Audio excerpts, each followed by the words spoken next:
So I just got fined €50. But first, is it possible to drive a tired 22-year-old self-built campervan with over 200,000 miles on the clock around foreign lands? With almost no money, no experience, or even much of a plan? Well, you're about to find out with me. Hi, I'm Walt, otherwise known as Daydream Pixie, and I'm a fan of the low-budget adventure. More abandoned buildings. In this episode, I explore these abandoned outhouses before attempting to get to Paris in my campervan. Just really hope it isn't the gearbox. I drive to the outskirts of the city before catching a train into the centre and exploring. But then, I run into some problems. Just got accosted by a couple of women.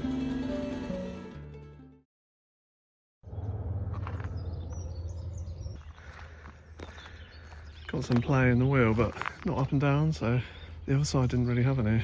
So, God knows. Just really hope it isn't the gearbox. There might be some noise actually on this side. It's just very, very subtle. It's like a slight clicking, and there's a bit side to side, but I think that's something else. Top and bottom. Pretty sure top and bottom is basically tight. Maybe a little bit. Well, first casualty was that metal thing got smashed off last night when I hit that rock, so I've just cable tied it back on. Like, I don't use it, so it doesn't really matter, but it doesn't look very good, does it? Looks like the rain's here. It's parked right next to a river. Didn't realise that.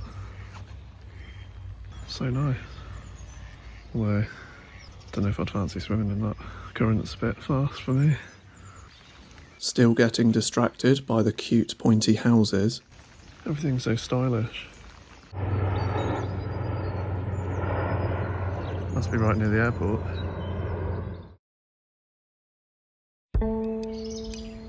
And so I found my new home for the evening. I think I'm going to stay here tonight. Unless any people show up and cause any issues. Hopefully it'll be fine. I'm going to start cooking a batch of food because I'm out, so... Yeah, I was going to stay at the other place the second night, but then a couple of people showed up and it sort of like takes the magic away for me a little bit, so I can't always get that though. But this is probably my last stop before Paris. Go to Paris tomorrow. All I need to get is some water, and there's like 2 places where I might be able to get some water, so yeah, did some washing as well. Found a laundromat, so probably been quite productive. If I just cook my food now, I'm sorted. All I've got to do tomorrow then is go and fill up water from, there's a tap somewhere that you can just fill up jugs with, so I'll probably just do that. Yeah, I think then I'm alright for a few days again. Yeah, so sweet. Cracking to Paris on the train. Quite excited about that. Yeah, I need to wash my hair as well, because my hair is gipping. It's currently 9:15, and we've got the food cooking finally. And I think that I've got a feeling that I've made too much. Oh, what's the train noise? So yeah, just my usual chicken and vegetable soup thing. My fridge can hold, like, if I'm very careful, I can get like 3 portions in the freezer bit and then like 4 in the bottom. So usually I just chuck them in from my freezer and like they stay frozen in the fridge bit for ages, but it's gonna not work like that now. So I don't know, if I turn it on flat out, if I got 12.7 volts, so we might have enough energy to run the fridge on flat out overnight, we'll see. And then sometimes it freezes like the bottom of the fridge as well, so you can kind of freeze a lot of it. I got loads of food allergies and stuff, so I can't just like eat anything, so I have to do this. And also it's sort of cheaper and healthier and stuff, so okay, I'll update you tomorrow when I am hopefully somewhere near Paris. And then we can head south.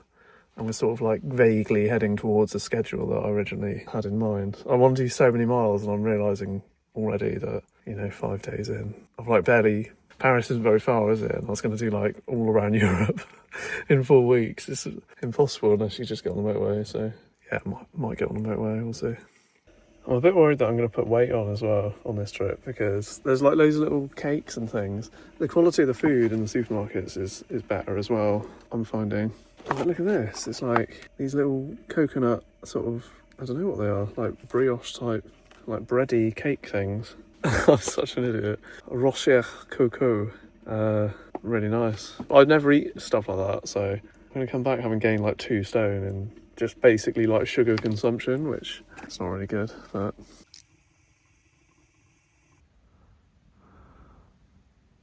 You can like actually pick out stars with this camera.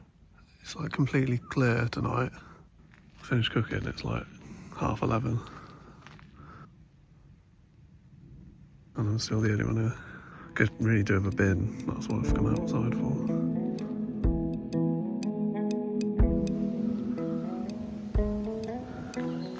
Next day. Apparently this is some sort of attraction or historical building. And so I decide to enter the historical attraction thing. That's pretty cool actually. Sort of a bit spooky. It's like sort of bath, isn't it? But cleaner. With a little stream kind of coming in one end. That's the cold tap. There's been those bangs going on all night, but I don't know what they are. First I thought someone was shooting, but now I think it's something to do with the train. Or there's some industrial process. It's definitely shooting. And all the rainwater drains into it as well. So when it rains, it must just pour out of all 4 corners. That'd sound lush. Little stream.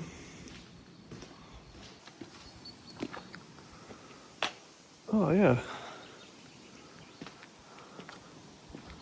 And this goes on to some sort of like horse riding school or... Where you learn how to drive horses and that. Big pile of wood. Yeah, it's really nice. It's actually really cold today as well, which is a change, I suppose, from last week. Yeah, when it was the middle of summer. Look at this. It's like an old garage, just full of like boxes of wine and jerry cans. And despair. More abandoned buildings. And so walking towards them is the optimum choice. Pretty spooky around here. It's definitely the daydream pixie vibe. People must just, yeah, come and drink beer or whatever. And film YouTube videos. Look at all that weird stuff hanging off the ceiling. They're called cobwebs. Yeah, look at all that stuff off the ceiling, look. Don't know what that's all about. Politics. It's like twigs and stuff that have been tied up. And so I continue exploring Fallout 4 until I'd seen it all. It's got a chimney on it, on that one. Cosy. A lot of northern France so far. I've seen that it's like just mile after mile of these like huge sort of rectangular farmed areas of like fields and stuff. So farms then. And then there'll be like an occasional bit of forest and a water tower. Yeah, there's some banging coming from over there somewhere. Every now and then, it's like a gunshot. It's kind of weird. I wish I could film everywhere I was driving, but I'll just go through like tons of these little villages. But yeah, it's pretty cool. No water at the last 2 stops. It was off both times. So this is where I've parked up to get the train to Paris, in the forest. Although it's like a big parking complex area. It's well complex. So it's pretty cool. I'm just gonna have some lunch and then figure out how to get down there. I tried to book it online, but I don't know, I couldn't figure it out, so. Right, we're doing it. Let's go. Just gotta figure out how to get a ticket now. This would prove to be an issue later. I think I'm at the quietest station ever.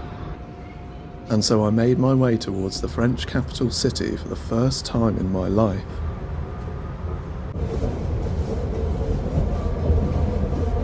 I was rather excited. Saint-Lazare. Prenez garde à la marche en descendant du train. The train journey really does give you a great view of different areas of the city.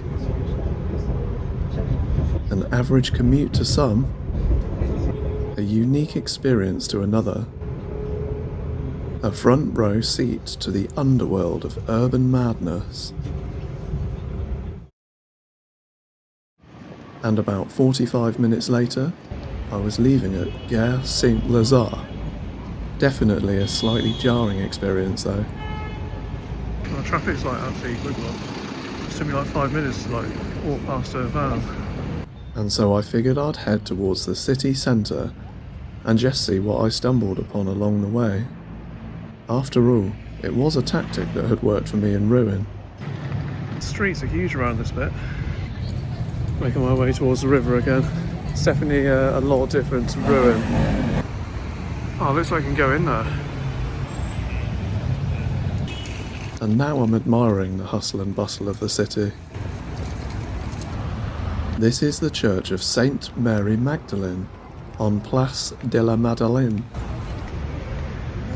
Nice architecture right there. Construction commenced in 1807 and was completed in 1828. It replaced an original church which was built around the 13th century, but was considered too small for the growing community.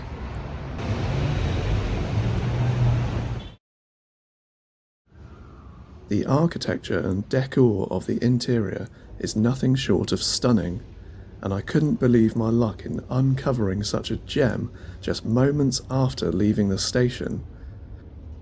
The plan of the church was inspired by more classical Roman architecture than by traditional church designs. The walls and ceiling are covered with decoration, mostly composed of coloured marble in highly detailed and geometric forms. It is composed of a long space divided into 3 wide arched bays, each with a dome that have circular skylights that provide some illumination. Before I come over here, looks a bit more French over here. I just want to find all the like, you know, nice coffee shops and stuff. It's the Eiffel Tower over there. Or is it a lamppost? Oh, it's that thing that you can drive under in GTA 5. Man of culture, me.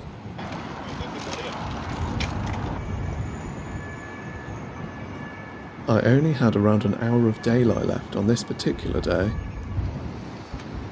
There's loads of bridges across there. but I was determined to explore as much as I could before heading back to the van for the night. I started to wander down some of the lesser known streets in search of a cafe. Just been wandering these little side streets for a while. Caffeinated and refueled, I started making my way back towards the station. Everything seemed to look even more interesting as the sun set, and the bright artificial lights of buildings and streets were definitely worth appreciating. There is something of a buzz and energy in Paris that I found very exciting. I think this has got to be my favourite part actually of coming to cities. It's just kind of wandering around the little side streets and yeah, just kind of like wandering where I feel like, basically. It's quite interesting. You just like get a good feel of it. And then I noticed a rather large shopping mall. All the shopping malls are open quite late as well.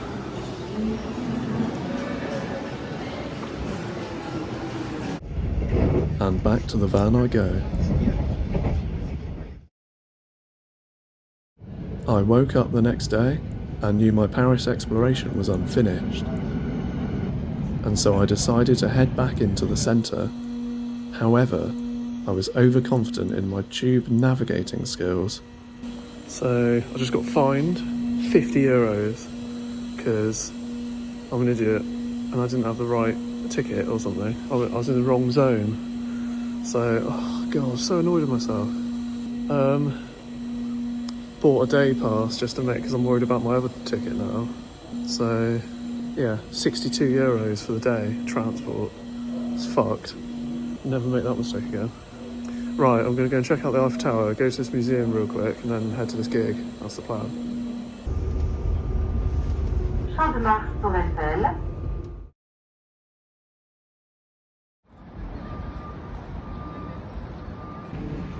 So this is the famous tower.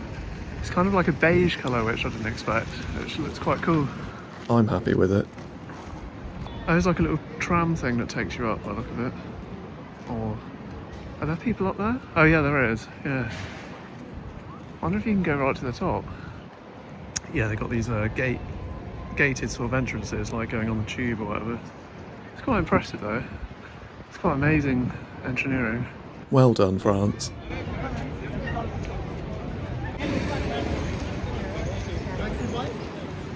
I'm quickly realising that I'm not really clued up to this travel thing.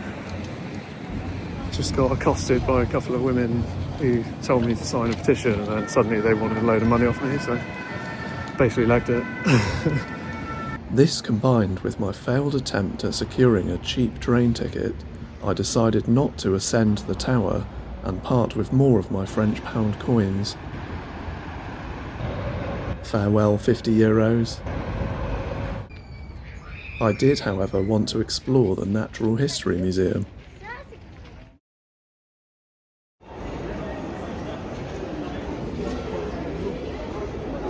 So look at some of these real life dead fish, fake fish.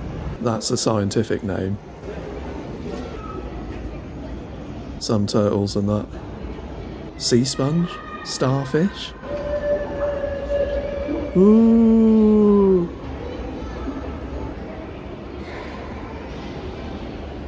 That is a big skeleton. This building, all the buildings here are fantastic. And so I made my way upstairs towards Noah's Ark.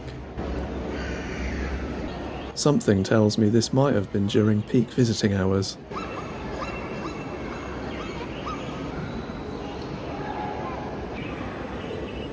That's me in the morning.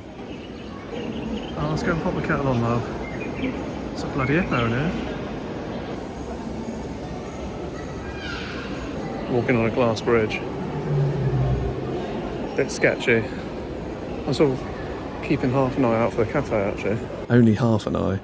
It's very stressful trying to navigate across a city in a language I don't understand. English. Look at this building.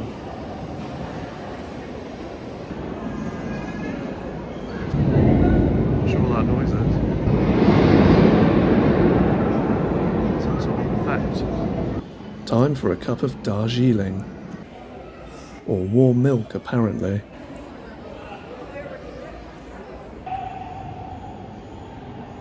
And so, one more jellyfish later, and I was on my merry way.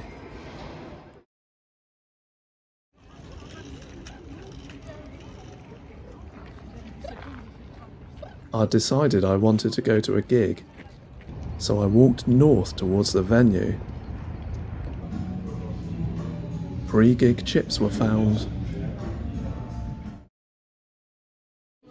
However, I only made it through one band before I made my way back, as it was getting late.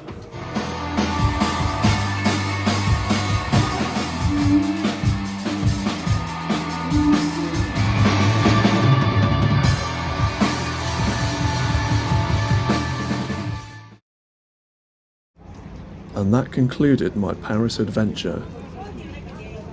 I made it back to the van and slept in a car park before I decided to drive south.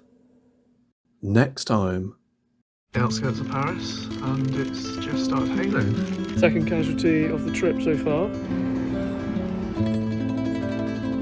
Searching for boulders. I feel like this is pretty cool.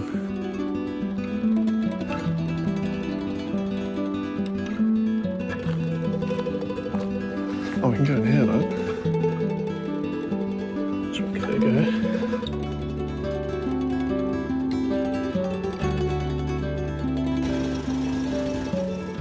Like and subscribe. To be continued.